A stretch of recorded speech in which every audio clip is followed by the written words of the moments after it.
What's up, Metal Summoners? We're super stoked to be coming at you again. It is a awesome, brand new day here at the M3 Festival at Meriwether Post Pavilion, Columbia, Maryland. We're super excited to be back with you. Thank you for everybody who tuned in yesterday. We had pitching interviews yesterday, and we got some more that we are super stoked. And we are kicking it off right now. As always, you guys know me, you know our beloved Angel Alamo, and we are rocking out with our mate. We got Ron on behalf of Empire Extreme. He's been joining us all weekend, so it's a giant Metal Summit family that we're rocking out with. But that's enough of us because we are incredibly irrelevant right now when it comes to this particular interview. Because we are starting it off with tonight's headliners. We got Bret Michaels there. Meri Schaefer is joining us. Thank you so much, Meri, for taking some time out of your day. Welcome to the Metal Summit. I'm so happy to be here.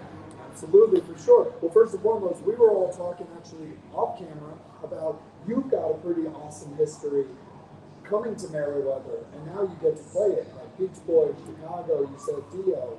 Yeah. So, I mean, you were on Saturday, stage Dio. tonight. I couldn't hear for 3 days afterwards, no lie. It just really, the whole beginning of the week. Yeah, I've been coming here to shows here since the 70s, mid-70s, I guess. Yeah, a lot of history. I got all choked up during sound check. We hit that power chord at the beginning of every rose, and I'm like, oh, jeez, you know, yeah, it's a big deal. Yeah, I'm excited to be here today. Absolutely, for sure. And you live like in the local vicinity as well. You said that you're traveling to Springfield, just across the bridge in Northern Virginia, Springfield, around the corner from Dave Grohl's mom's house. Yep. I'm in like royalty area or something. I don't know what to call it, but you can feel the vibe. And when I get together with my local band and do those shows, we play Foo Fighters songs. I'm always scared that Dave's going to be like in town, you know, and then he's going to be driving by going, what the hell? You know? Who dares? Oh, right. I do. Well, I just call her up the tea. Right? I met him a few years ago. I told him the story about how he used to play at a club near where he grew up, and he would sit close down. But every Wednesday night for 15 years, it's like, hey, I know half of you guys know Dave Grohl. Tell him to get his ass out here and help me sing the song. Because I'm playing drums and singing Foo Fighters, right? Pretty cool, right? And so I'm telling him this story, and I'm like, where the hell were you? I had to go to Phoenix to meet him. So, anyway, that has nothing to do with any of this, but it's cool. Oh, it's not doing nonetheless. Exactly. So yeah, I feel like I'm in the right hood, you know, and it's, you know, the area, not too far from here. So. Absolutely, and one thing that's also cool about the Bret Michaels band is it's very family oriented, and everybody is very much in the kind of area. You've got Dean, who's an alumnus of the show, somebody who I've known now for many years. I've known Pete, of course, for a very long time. He lives up in Manassas. You've got yourself as well. So what's your story of getting involved with the Bret Michaels band? How did it come across happening? Pete and I followed each other around for 30 years. We had. In his different bands, my cover bands, and he would play Friday night in his bars, and my band would come in on Saturday. It was unpleasant. So guys were disgusting. But the funny thing was, for 30 years we never met each other, but we knew of each other. And finally, we got into an argument with politics. Turned out we were both arguing the same side of it, but just politics. Easy to misunderstand things, right? So anyway, and he sends me a message, and long story short, I wound up in the band. I found out they needed a drummer, and I begged. He broke his phone all the time. Like, here's why you're wrong. I should be in the band. And I think I just wore down his defenses, and then threw him reps, and they gave me a chance, and here I am, 3 years in July. So and it's great coming home. Yeah, so this is the coolest thing in the world. And before I kick it over to Angel, and just how has it felt being in the band and playing those songs? Like, have such a long history. It makes me speechless. It's amazing. It's incredible. The first time I ever heard something to believe in, it brought tears to my eyes, and it still does every time he does it. I've always loved Unskinny Bop. Everybody has their idea of what it's about, right? I don't care. I love the song. What type of bop are we doing? Right, anyway, it's all good, whatever it is, it's so much fun to play that song. It's feel to play all these songs. It's really a trip. And then to feel so comfortable, I played in Norman's band for a few years with his wife. It was a trip. Pete and I didn't play together, but it felt like I played in bands. We all really fit together really well. And playing these songs, I'm just relaxed. And it's almost like I look up and go, shit, that's Bret Michaels. It's really cool.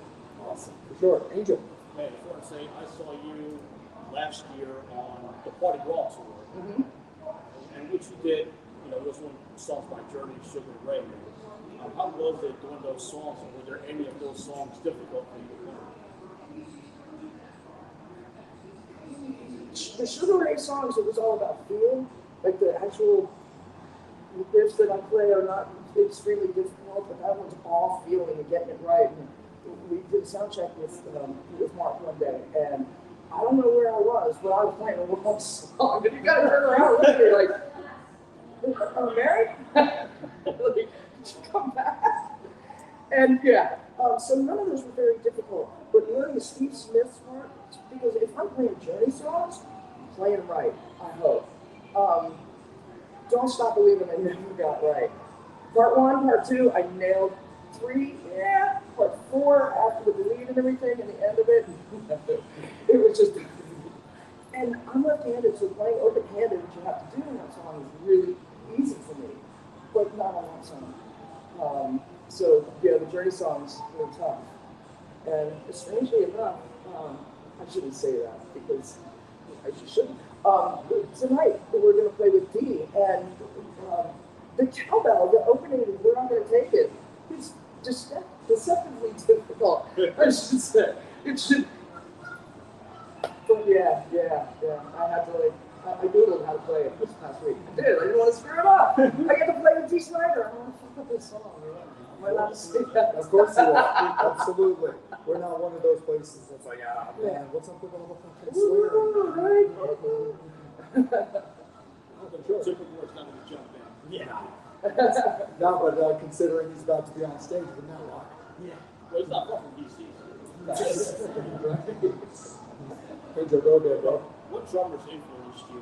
Is there any musician or album that really influenced you to be a musician? I came out of the womb kicking and screaming.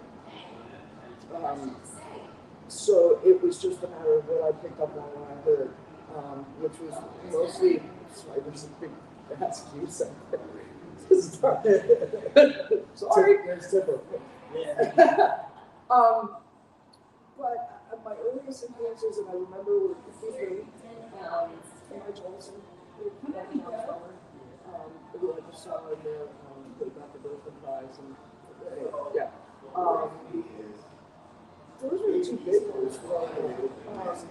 My dad listened to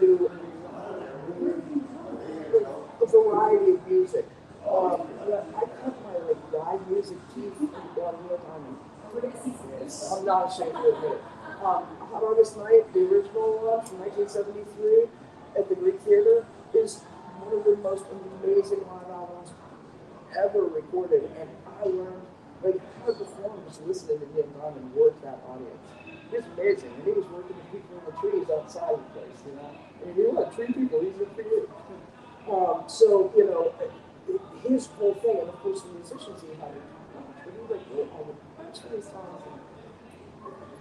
So that was a huge influence. And my mom was into Space Sand and Gil Norwick. He's finally getting an Rock and Roll Hall of Fame. Yeah, she deserves that. Man, she's gonna look. I'm gonna say this on your show. It is my opportunity, right? The Rock Hall encompasses a huge variety of different little halls. Like my friend's father is in the Vocal Hall of Fame. It's part of the Rock and Roll Hall of Fame. So it's not just rock music. It's country, it's R&B, it's rap, it's doo-wop, it's everything. So I'm glad Dion was in there because everybody, and Dolly last year, I think that's right. People who have influence deserve that. I think one of the biggest misconceptions about the Rock Hall of Fame, don't get me wrong, I have certain reservations of my own, but I think the misconception has a lot to do with the fact that people specifically look at the title and what bands based on their catalogs are getting them in or getting them nominated.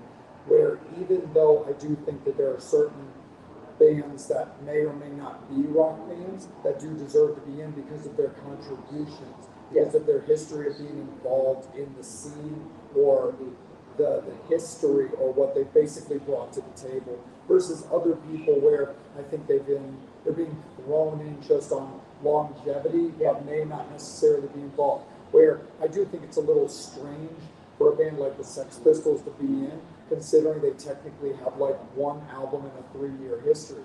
But then when you look at the visual, the long-standing influence throughout what bands got involved, the look of Sid Vicious and how it kind of changed the visual look of on-stage punk players and stuff like that, because I think that has a lot to do with the misconception. Where a lot of people will be like, oh my God, they keep nominating Chaka Khan. Like, why is she constantly being nominated? Which I understand where they're coming from with that, but I think that's because they're looking at this person who specifically is in this genre going into something that's called the Rock and Roll Hall of Fame. And I think that plays dominantly to your point where like there are all the little subcultures where while I understand people's issues and their reservations, they're not quite using a broad enough brush. They're in their own little box. Yeah.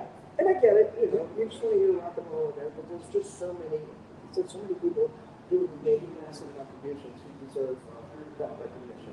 Absolutely. Yeah.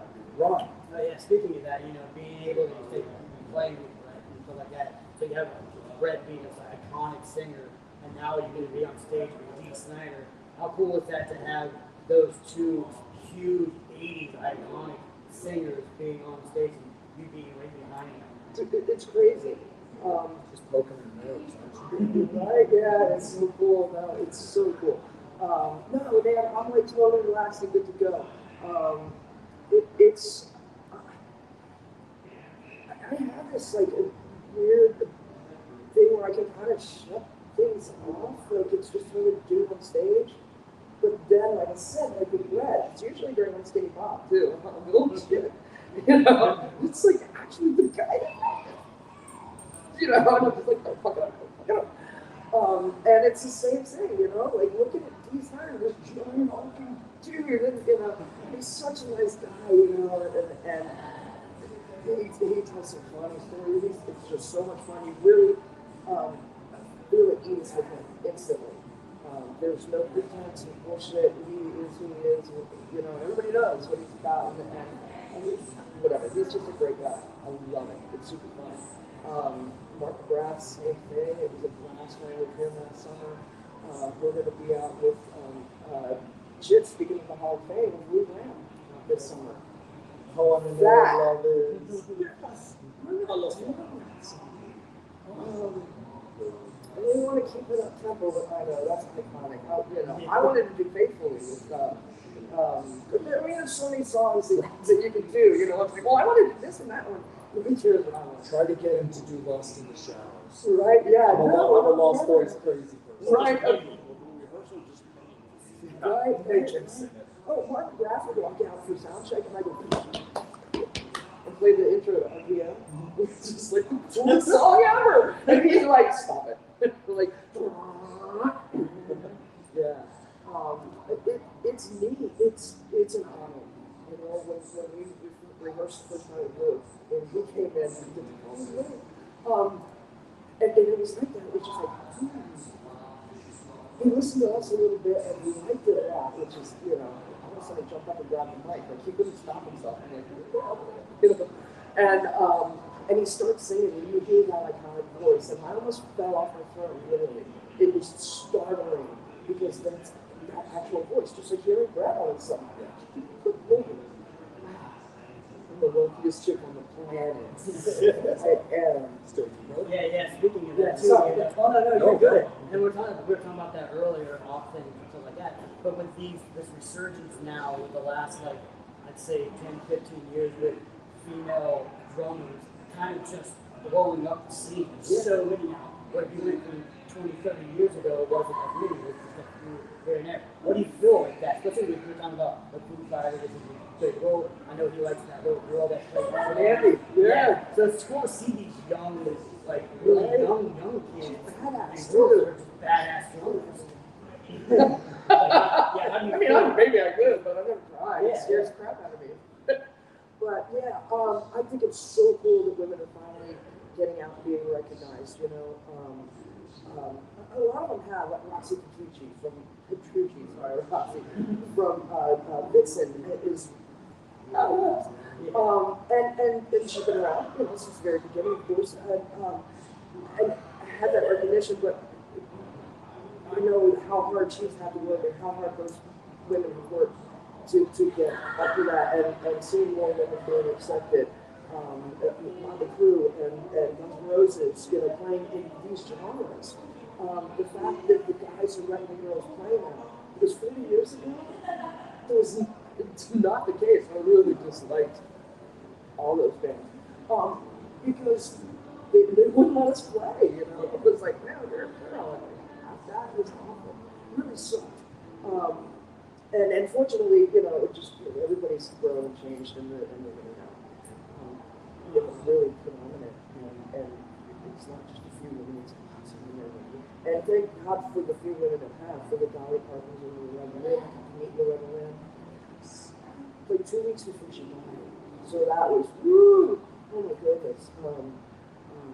Lee Ford, just everybody who's come before. I'm so grateful for, because that opened up the opportunities for me and for everybody else, and to see so many chicks out there get bad, and kicking ass. You mentioned that before, Samantha Maloney. Yes. With her, and I know they're an all-female group, but Ron and I are big Kitty fans, and Mercedes is just a fucking beast. Yeah. So, that part is like super cool too, and seeing just the progression and how it's it's no longer like the cool kids club, or the cool genders club. It's like, no man, you can play, you can crush, you can play drums. You're a bass player, you're a guitar shredder. I mean, even the stuff that like Nita Strauss is doing, putting so much focus on female guitar, just badassery and stuff like that has been like so everybody super gets to cool. play. It's really, it's great. It's become Everybody so has a seat at the table.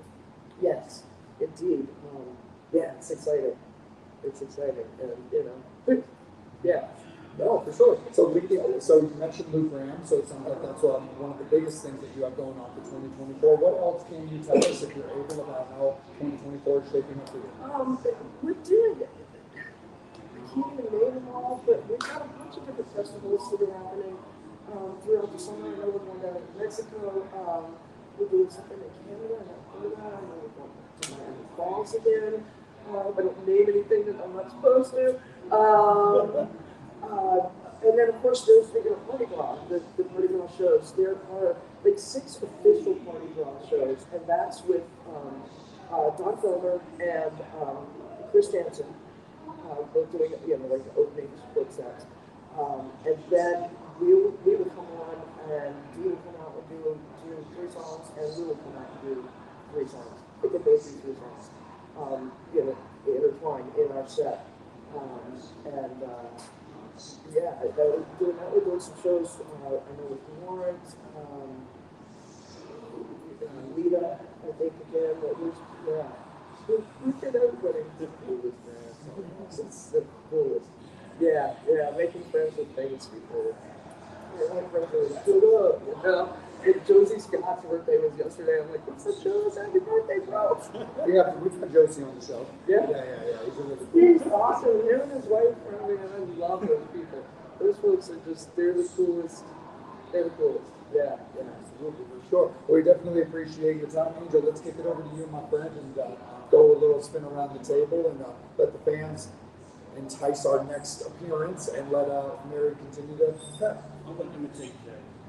What gear do you use? I'm sorry? What drum kit do you use? Okay. Like a drumstick. I have a deal with Deep Drums, so I'm playing their kits when I'm playing my kit. We do so many fly dates that I'm just using backline kits a lot. But I have a Deep Drum kit that I adore. I use Trinity cymbals. They're fantastic. I love them. I think they're right up there with the big 3.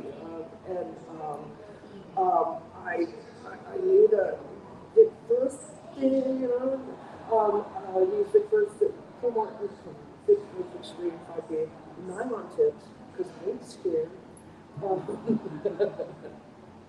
And then I'm all over the place with heads right now. My newest addition is a snare drum made by a guy named Bill Sway, who's in Portland, Kentucky.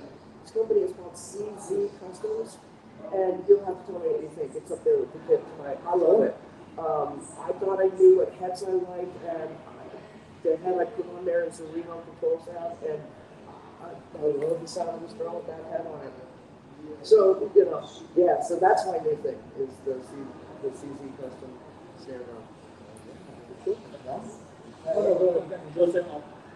What drumsticks do you use, and how important is it to have like drumsticks that are just really cool and comfortable? And those are resident drum. Right, yeah. I mean, people get this. I've used all different sizes and shapes and stuff, and like I used to use pretty much the 47B, like a really long extreme. They're like 17 and a quarter inches long. It's just, and holding at the butt end, it's like, you don't even have to move around. I'm like playing like T-Rex, you know? And it depends. Like with the cover band I play with at home, I use, just because I've been buying it lately, 5/8. Just a lighter touch when I need to play as loud. The ones I'm using now just don't break as often as others. That's pretty much how I round up the guy. I've been trying a lot of things. It's still not exactly where I am. But, you know, we'll get there. Mostly the big brass bell that I hit all the time and it cracks brand new stick. Yeah, it's a stick eater. Well, I know you're talking about, a few of your songs that you would love and stuff like that. Was there any songs that, were on your list of like top list songs that you're huge fans of that maybe you don't get to play, but you like really, really love, or like those iconic songs that you would like to probably maybe try to work into a set sometime? Or, with Bret? Yeah, with Bret. You mean like Poison songs? Yeah. I love the songs that we're doing. We get a lot of requests for like Fallen Angel, which is a fun song to play. I think we're doing pretty much like really the top pick. There's some covers, Sweet Home Alabama, he likes that song. And I have a special affection for that song. It was the first song I ever played in the bar. And my uncle took me into a bar when I was like 12, 13 years old. The song was brand new, and I knew it. Note for note. And the band's like, okay, are you sure? And my uncle's like, come on, I'll buy all some beers and shots. And he did. He got me drunk, and they let me play. And I nailed it because I had nothing else to do besides learn that song. So I knew it note for note. So we do that. I love that we do our version of What I Got. Right, Price of Blind was so much fun to do. I've always loved their version of the Nominal Picks. There was something about this, the snare drum, feel to that. I was like, that's cool. They took it into a different. Yeah. So, it's funny too because one of my favorite, literally one of my top two Poison songs of all time is actually sung by CeCe because I love the song. Another Bone in Your Body But Mine, off the Power of the People album. And, they did a live DVD back when that album came out, and CeCe does like the front vocals for a song called "I Hate Every Bone in Your Body But Mine." And I always just thought that song I don't know the song. Cool. I've heard of it. You'll have to check it out. Yeah, I will. It's so fun, and I think you're just gonna love it and stuff. But I would honestly love to hear Bret's spin on the vocals of that. I think it would be super duper cool. But I'm also just a good old fashioned, talk to you guy when it comes to the voice and songs and stuff like that. There's just that first album too. It's just so people can I got a lot of friends that are open up and say hi guys. I'm like, and rightfully so. I'm just a look at the contractor. Yeah, I get it. For sure. And one of the things that I think is just kind of interesting is you mentioned that you're a lefty and doing a lot of flyaway dates where there is a lot of things like kit shares and stuff like that. Do you ever have issues where either being forced to play a right-handed kit or I play right-handed. Oh, you play right-handed? Yeah. Oh, but I play open-handed a lot. I saw a guy years ago just wailing on a snare drum with his right hand. And I'm like, that's how you do it. Because you can't do that when you're it hurts. And the way the kit's set up, it's intentionally set up, I had it a bit farther away than I would like it to be, but I'm comfortable on the pedals there, and that's really important with the way I play so the hi-hat's farther away, so it's more comfortable to play open-handed. Every once in a while, you see me go like this and be like, oh, no.